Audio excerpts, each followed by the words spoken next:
Hello everyone, I'm Hem and you watch, welcome to Hem and Watch. And today I am reviewing Ghost of Tsushima. So Ghost of Tsushima is a game that got released like 5 years ago already, but the one I've played here on stream was the Director's Cut, available on Steam. So it's a very expensive game, AAA type of game, not the one that I usually play. And it's a typical open world adventure story-driven game, like those big AAA games that you know, Assassin's Creed, a bit of God of War 2, New Horizon Zero Dawn, that kind of stuff. Just before I start the review, I'm gonna do the disclaimer. I think it's important that I put it beforehand. I have a bit of a bias regarding Ghost of Tsushima because despite the fact that it was made by an American studio, it's about feudal Japan. It's you can have the voiceover with real Japanese people. You can also have it in English, but I've played in Japanese. And it's made with lots of respect and attention to detail for medieval Japan. I have the bias of speaking a bit of Japanese and loving that country, so keep that in mind when you watch my review. If you have no interest whatsoever in feudal Japan and in all that lore, that game might not be very relevant to you because of that. So first we'll start with the video aspect of the game. The game is beautiful. You can't really see it here because it's the recording of a stream. My stream is definitely less good quality. You can go check out the video on Steam and such. The game has a AAA quality, that's for sure, and yet I'm almost inclined to say that it looks more like the low end of the AAA graphics. Like you know, these games where they say you forget what reality looks like. That is not what this game will make you feel like. Ghost of Tsushima, somehow, either because it's 5 years old and it's just the director's cut and a bit, you know, polished here and there, or because it's a bit of a lesser budget, I don't know.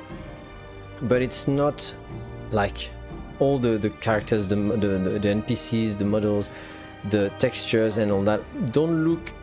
It's not GTA Rockstar type of quality. It is not ultra clean, okay? But here we're just finicking with some very minor details. If you are more used to play low budget games, indie games and such, it will look beautiful. All I'm saying is that if you get into it thinking this is gonna look like the latest, most remarkable, I don't know, Bethesda engine or whatever, no, it isn't. It is just a very pretty AAA game. However, what is beautiful in this game is not so much the engine or the textures or such, it's the actual art. This game decided to take an approach which is very aesthetic based. It is an homage, a tribute to feudal Japan with beautiful scenery, with beautiful costumes, with amazing lookouts and nature and such.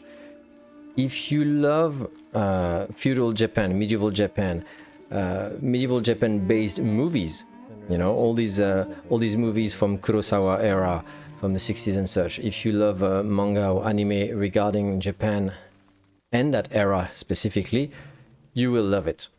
The idea of having two samurai dressed in typical costume, facing each other in front, just under the shade of a sakura tree, and the petals are all falling down, and it lasts like that for a whole minute because it's pure contemplation stuff. This is what this game is about. Okay, I'm pretty sure some people went into it expecting I don't know, some kind of Tomb Raider, you know. That's another game which actually it is similar to the recent Tomb Raider series, you know, the reboot. It's a bit similar in terms of gameplay and such, but the atmosphere and the graphics are slightly different. So game is beautiful. performance and all that, for a director's cut, I reckon it's beautiful. Not a single time I thought the game looks ugly, right? However, maybe sometimes I thought, it looks just a bit clunky, just a bit, I don't know, just a bit below the high budget you can expect for these games. The way the characters move and such felt a bit maybe clunky, but we're really talking about minor details, okay? Video wise, that's minimum 9 out of 10. It's beautiful. The game is beautiful. It's fantastic. All the costumes, all the scenery are fantastic. Let's talk now about the audio. The audio regarding the music was fine. All the musics are very traditional. Not traditional in the sense of traditional Japanese music, right? Although it is inspired by that. What I meant is that it is traditional music from what you expect in a AAA adventure game. Your typical orchestra, movie-ish atmosphere thing, none of the music are memorable. Like, I'm gonna be very honest, this is not my jazz, and I could not to this day hum any kind of music out of this game. I didn't like it particularly. It was very generic, that's what I would say. That's a 7 out of 10 type of music. There's some influence from the Japanese folklore, Japanese traditional music though, with all sorts of koto, shamisen and shakuhachi, all these instruments that you have in typical traditional music. That felt good, but that felt obvious, like you had to have that. You didn't expect some heavy metal or such, right? That's what you expect. All the music you'll have in this game, you will expect it. I will note though, there's one main theme which was sung by a lady who didn't sound Japanese, or at least the lyrics felt very awkward. I didn't like that. I thought it was very... But the instrumental version of that theme, without the singing woman, is a very good theme. If you take the final scene, I'm not going to spoil the game, but if you take the final scene that is happening at the end, I can't talk about it, but basically you've got the main theme happening at the same time, you can hear it. This is beautiful. That's maybe just that moment, but maybe because it's a very emotional moment. However, in terms of audio, what I will mention is the voiceover. Voiceover in this game, remarkable. If you know Japanese people, if you know Japanese language, they did a tremendous job. Like, you feel like in a Chambara movie, all these these movies with the chomage guy, typical samurai guy, and talking very bluntly and then sometimes very politely and then suddenly very violently, with a grammar from that era. Degozaru, if you know all that, it's fantastically done. I don't know about the English version. I actually checked on YouTube to see if it was ridiculous or not, like I usually expect. It was decent. So if you are fine with playing a game that is supposedly set in a 13th century in Japan, with Japanese people from that era speaking English with a Japanese accent, fine, suit yourself. At least it's been done decently because the actors did a very good job. I don't like that, despite the quality, so I opted for the Japanese voices, and it's remarkable.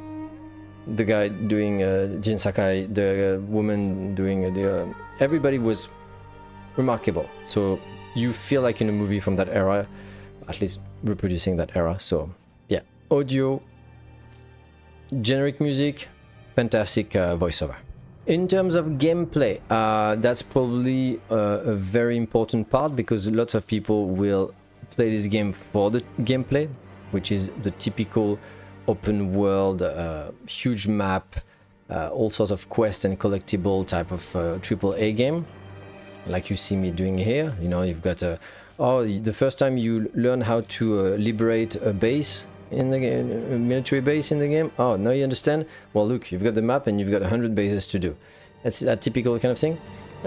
So gameplay, fine, typical AAA game, very smooth, very streamlined. It's very pleasant. There's nothing to rave about. I will mention one thing though. That's a bit of another disclaimer. I started playing the game in normal, and I felt a bit bored. And then a friend in the chat said, you should play in lethal, you should try. And I tried setting the mode of difficulty to lethal. And so basically, until the point where you get some upgrades and that is not true anymore. Until that point, basically what happens is that if you can kill enemies in one shot and they can kill you in one shot. And it makes the game very different, very hard at first, but very different. You feel even more like in those movies. The typical movie where the samurai holds his sword like that, and they watch each other and bam, bam, and he's dead.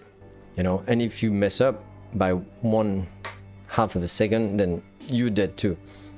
So gameplay, fine. Better in Lethal. I recommend if you've got. I'm not a pro gamer or anything. I'm not great at gaming, and yet I managed to finish the game in Lethal. So if you feel interested in that and you're not skilled, I thought I would struggle too. But if you're like me, you should definitely give it a try. Gameplay was very fine. Gameplay is like a, I don't know, 7 out of 10. It's what you expect. Content. The content is also a big part of the game. That's the funny thing though. The content, what usually I put in content is all the story, the dialogues, the world, the immersion and all that. Half of the time I was pleasantly surprised by the story, by the way the dialogues and the relationship between characters were presented. It was very refreshing. It could have gone the very boring, typical way of AAA games, but it didn't. There was some very interesting things. I cannot talk about it without spoiling, so I will try not to talk about it too much. But don't expect something like a 6 out of 10 boring AAA game like in recent Assassin's Creed. Sorry. At the same time, don't expect a 10 out of 10. Wow, kind of plot twisting. There were some plot twists though. The story went sometimes a different way than I expected, and it felt very pleasant. So watch it like a good... It's not a movie, but play it like a good 7, sometimes 8. Very few times a 9 out of 10 type of a story-driven adventure. It's on average an 8 out of 10 in terms of story. Dialogues, like I said, were very pleasant. Like there's no... didn't skip any dialogue. They were all pleasant. They were all teaching you more about each character. They were all very personal, very well written. The world is typical medieval Japan, except it's from a very specific area because it's from the Tsushima island, which is not the mainland Japan. So it's already a different type of feudal Japan that you would expect. The immersion and depths, however, don't come from the story so much or the dialogues. They come from the overall atmosphere, the world. And I think that's probably the strongest point of Ghost of Tsushima, the lore and vibe of it. Personally, I played a game like Witcher 3 like this, which is, I love the story, it's very cool. I love the characters and dialogues, very cool. I love the gameplay, it's very fine. But I play it as an atmospheric RPG adventure game. I play it as if I was a protagonist. I was that character in this very unique world, and I'm going with the flow. It's an experience. To sum it up, I would say it's an experience. Don't play it like you want to. You expect the best Hollywood scenario in the last 10 years. Don't play it if you expect a very innovative and original gameplay. Play it mostly to I want to feel like in a Kurosawa movie. I want to feel like in a movie from that era. A game like Sekiro, which is fantastic, is very hard. For me, that was a refreshing way to approach that kind of a world without having to struggle too much. And finally, in terms of all the other stuff I put in my reviews, the length is very decent. If you play the main game, just the main story, I think you would have dozens of hours of pleasure, of entertainment. It took me... how long did it take me actually, this game? Ghost of Tsushima took me 84 hours. That includes obviously all the idling and such that you can expect from a stream. But 84 hours without even doing all the subquests, without doing all the collectible stuff, liberating all the places and grabbing all the cosmetic. There's also a DLC that is included in this edition, which is basically another map within the game, and it's a world within itself, and it lasts for, I don't know, 10-15 hours if you rush. There's a lot of content in there. If you love the game, you're not gonna spend 30-40 hours in it. You're gonna spend at least 100 hours, that's for sure. So length of the game, fantastic.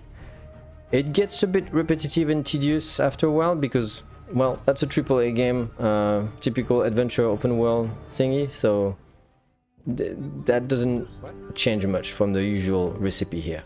Also in other, I talk about sometimes a solo multiplayer kind of thing. There is a multiplayer, I've never touched it, but keep that in mind if you like after playing a whole game, touching the whole multiplayer aspect of it, discovering how it feels with other players. I think it comes with, you can play as a team or something. It is there, especially if you want to do 100%, if you want to go for all the achievements and such, you will need to play multiplayer. I don't know how it is, but it is there, so there's a whole other aspect of the game that I haven't explored, and you can definitely find much more replayability in that. Yeah, that's it for me. For all my analysis of Ghost of Tsushima. Overall, I will say it felt very nice to go back to a AAA game. Each time I try to play a game like, I don't know, God of War is a bit different because I still enjoy God of War pretty much. It's always a 7-8 out of 10 recently. They've been doing very great.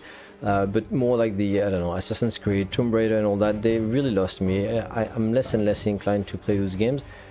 This felt like an excellently refreshing take on that genre. Once again, with the disclaimer that I said at the beginning of being set in feudal Japan. I have a bias for that, so I'm a sucker for that, okay? As a final rating, what do I give to Ghost of Tsushima? Despite everything, I don't think I can go up to a S-, which is 95-96%, and the description says, fantastic, you need to do this game once in your life. I don't think so. I don't think so. I'm hesitating between an A or an A+. Okay, as a final rating, that's what I would say. I'm gonna give Ghost of Tsushima a 92%, which is the minimum to be an A+. Amazing game, you have to play this game. You have to play it. However, there's a caveat. There's like a condition if you prefer.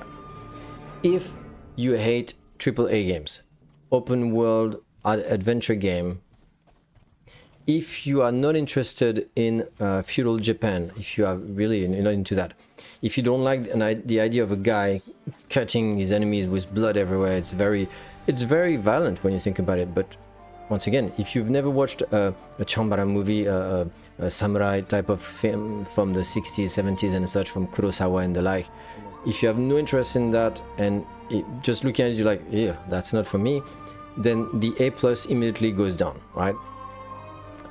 It could be an A-, maybe, you know, like an 86%. It's a great game. Play this if you can, you know, give it a try, definitely. With the bias that I have, and if you're interested in all things Japan, all medieval era and all the lore and the amazing stories you can expect from anime, manga, old movies and such, you will have a blast. It will be an amazing game, 100% sure. With that condition in mind, if you keep that in mind, Ghost of Tsushima is an A+, 92%, and that's my review for it. See you.